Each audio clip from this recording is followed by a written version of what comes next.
Hey, hey, hey, it's your girl MJ, and welcome to the Booty Calls to Bride channel. I am your girl Michelle Tillman, and so this video today is inspired from a question that I got on the last video I did about Married at First Sight season 11, and we're on episode 14. So one of the people who were watching the video asked me a question because working behind the scenes is a lot of stuff that I may know on the process that maybe it's not as detailed, like when they start the show and show all the people getting casted and everything. A lot of people are not aware of everything that goes into it. So I'm just here to give you like the behind the scenes, like all the work that goes into it. So first of all, I will say this season does make me, hey Trina, good morning ish. This season does make me like wonder and believe if like the experts have changed how they do things, because I'm looking at some of the couples and I'm like, how in the world did you put them together? Like, how in the world did you think Brett and Olivia were going to work out? Like, stuff like you don't even want kids versus you want kids. Like, some of the things that have happened this season make me wonder, like, how can they honestly say that they use their expertise properly to match these couples? But at the same time, on season 9 in Charlotte, I saw all of the things that go on behind the scenes to make sure that these couples match. I've seen the experts post everybody's face like on the wall, like all the guys, all the girls who I guess stood out to them. And I've seen them like literally, I think I might have a picture, I'll be able to post it like on my stories, but they put the pictures of all the contestants like on the wall, and they just start talking like, okay, so this person needs this person. I mean, I'm talking about hours. And the reason why I know is because I was waiting to get off work while they're spending hours looking at these different people and deciding like who could be a match together. One thing you have to consider is they can't match you to somebody who didn't apply to be on the show. So sometimes the matches are not always that great, but they can only work with what they have on the show. Like, I remember one of my friends, I got her like a gig as doing like the set design for the show. Like, they needed someone for set design, and I knew someone, so I put her on like, hey, matter of fact, the same person who did this set design, who did my set design, she actually did set design on the show for season 9. And I remember them asking me, like, is she single? Like, would she be interested? Because sometimes they literally don't have the right people to make the perfect match. So I think, you have to keep that in mind. And I have to keep reminding myself of that too. Like, they can like go out and recruit. Like, I've been a casting recruiter as well, where you like go out to like bars and clubs and you try to find people who you think might work well for the show. That does happen. So yes, there's people who just see the casting calls and they come and they want to be on the show as soon as they see it's coming to their city. But there's also a part of recruiting for shows like this. So they'll go and actually try to find people that might make a good person for the show. So keep that in mind. And then keep in mind that they literally bring the people's family and friends in. So during this whole process, you could be a guy, you could be a girl on the show, and you could be passing the hallway of somebody who you might possibly be matched with. They try to separate it and keep guys and girls on different days, like during the casting process, so they don't see their possible mate. But there's just times like where you definitely will be in the same hotel, and like there might be a casting session on this side for the guys, on this side for the girls, but you still like those, there's not any way to totally, unless they had different locations, but their budget is real low for Married at First Sight, so they're not going to do a whole bunch to try to totally keep everyone separated. But there's no way that they not see some of the potentials who they could be matched with. So sometimes that's good because you might see somebody you're attracted to, and sometimes that's bad, like, oh my God, who are they gonna put me with? So when Cameron found out about Miles, all I was thinking is like, I could see them making mistakes because they're a little careless. And then, you know, when you don't pay people that much, you know, they probably don't care.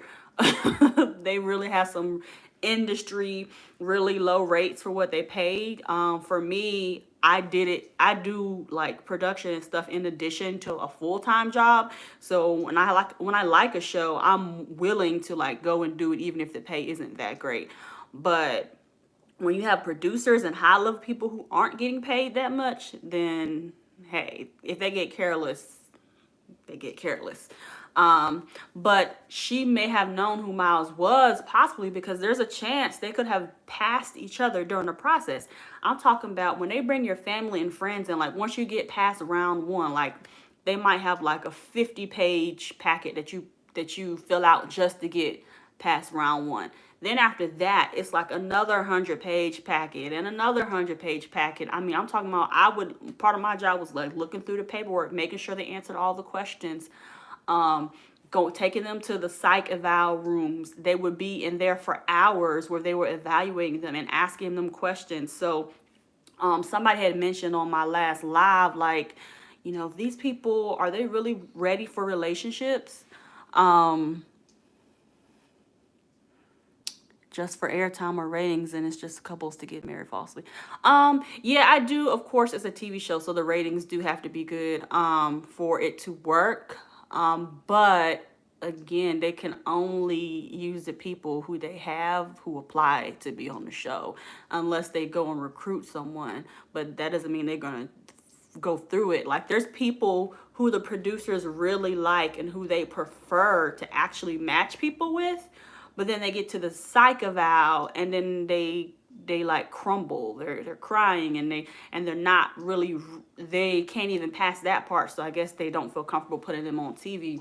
So you got to think about how many, there's people who go all the way to the end and then they change their mind. Like, so somebody could, like, for me, I feel like, is Christina a last minute fill in? Like they just needed somebody because the person who they wanted to match Henry with was a last minute fill in. Like I kind of feel like some of that might have happened. Like people just change their mind at the end, or their family and friends get in their head and they say, hey, are you, you know, you sure you want to do this? And then they back out. So there's so many things in the background or that happen behind the scenes that people don't really know what might have affected why they ended up matching certain couples together. Because yes, the experts match you, but again, with the best person they have to choose from. So yeah, I really don't see how they put together Brett and Olivia or Henry and Christina. So I just wonder how, you know, I think they just picked Christina last minute. She was just like some random person. They also showed who Henry's celebrity crush was. And if you squint your eyes and turn to the left, Christina might look like the celebrity crush just a little bit. I can't remember what the celebrity crush's name that Henry said, but she looks a little bit like his celebrity crush, except she's taller because he said he liked petite women. So why would you get a tall woman who's like almost taller than him with heels? I'm sure she is taller than him. I don't know how they came up with that. Like, but again, I just feel like when people drop out, when you have a process for a reality show, people are initially really excited, and then some people don't realize the work that comes in. Some people don't realize you're going to be talking with producers all day, every day for several weeks, and even just that process makes them drop off. Like they can't get off work. It just depends on like where they're at with their career. Do they have flexibility to where they can spend all this time trying to get on the show? Because the time, like, it's not a quick process. It's not like it can literally take weeks before you get to the final part where they decide that they're going to pick you. Like, or it could take 1 week or it could take 2 weeks, but that's a lot of time away from your family or your work, or depending on where you live. Like Christina, she didn't even live in New Orleans. I don't even know how she worked that out. Anyways, so yes, so behind the scenes, there is tons of psych eval. They ask them tons of questions, but at the end of the day, some people are just gonna say whatever to get on the show. Like I truly believe that Olivia probably said, "Yeah, I'm open to kids to get on the show." But then when she actually got on the show, she said her real feelings like, well, I mean, I want to travel, I want to do this. And you're not really, kids is not, if she has kids, she good. If she don't, she good. I think those are the type of things that people know are deal breakers that would not get them on the show. So, of course, they're not going to say that if they think it will get them eliminated. So yeah, they don't have lie detector tests in the room. So if someone keeps saying, I'm open to kids, I'm open to kids, she probably convinced herself she was open to kids, knowing good and well she's not open to kids.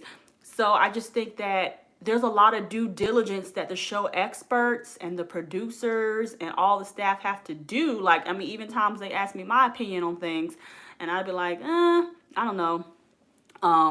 Oh, see, now that's a good point too. Olivia doesn't want kids with Brett. That is true because he's a jerk.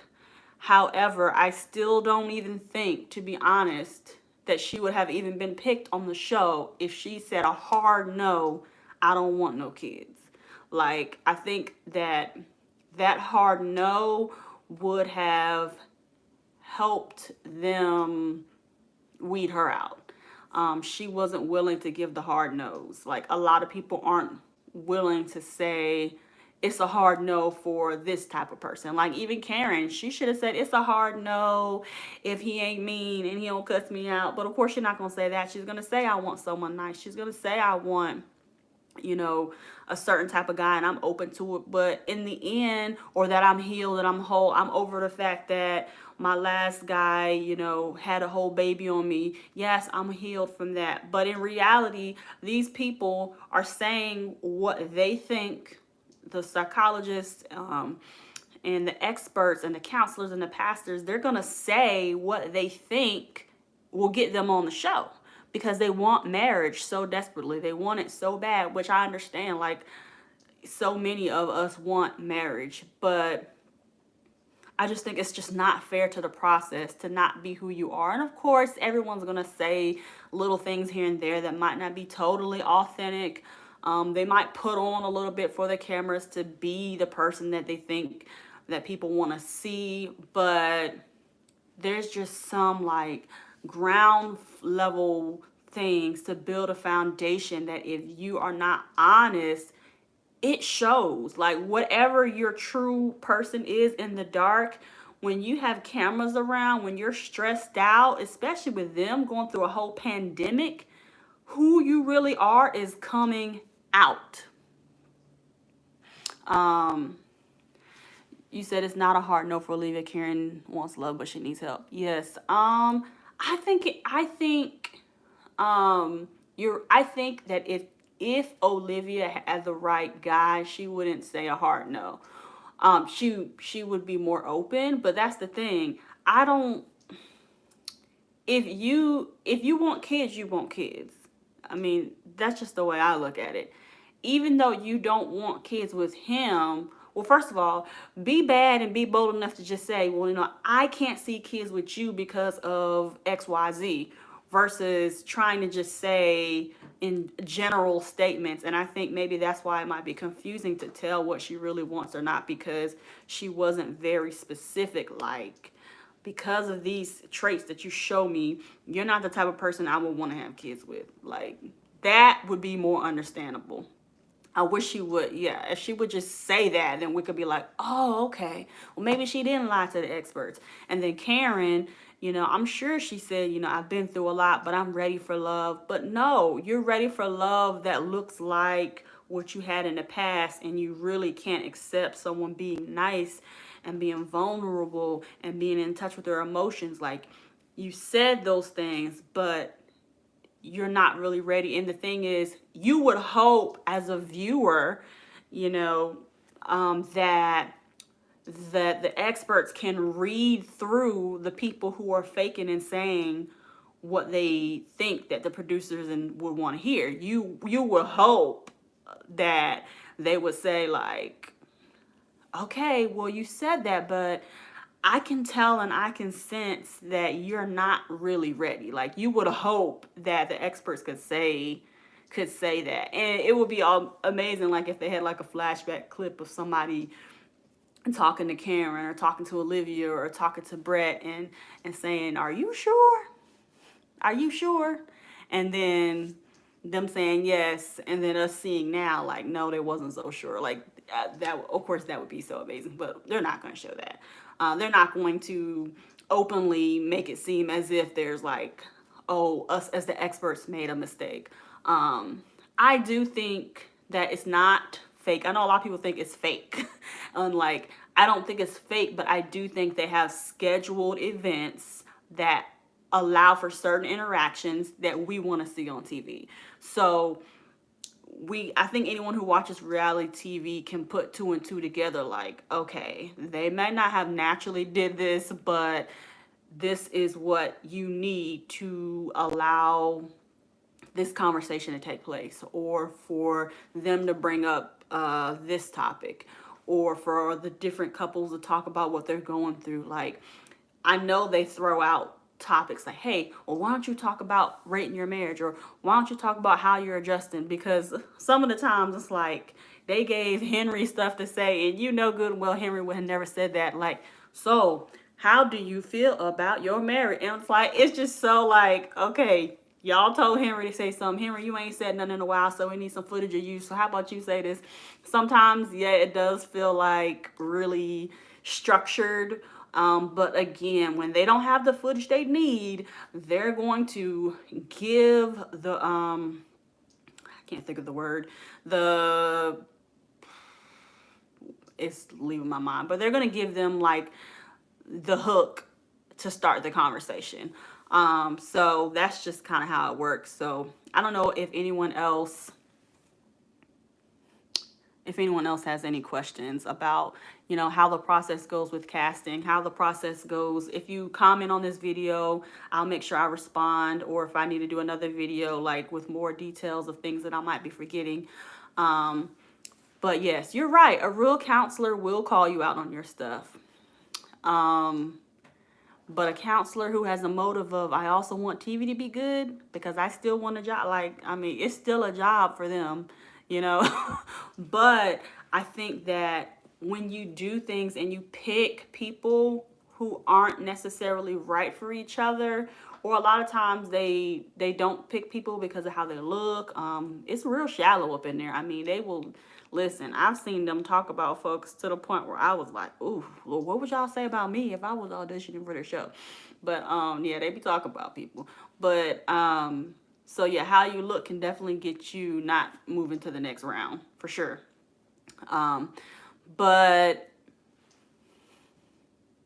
I think eventually, if they were to keep not being more authentic with the process of how they cast and pick people, that it will interfere with the type of people who apply, because they're going to eventually be like, okay, you know what? The experts aren't really doing their best to match me.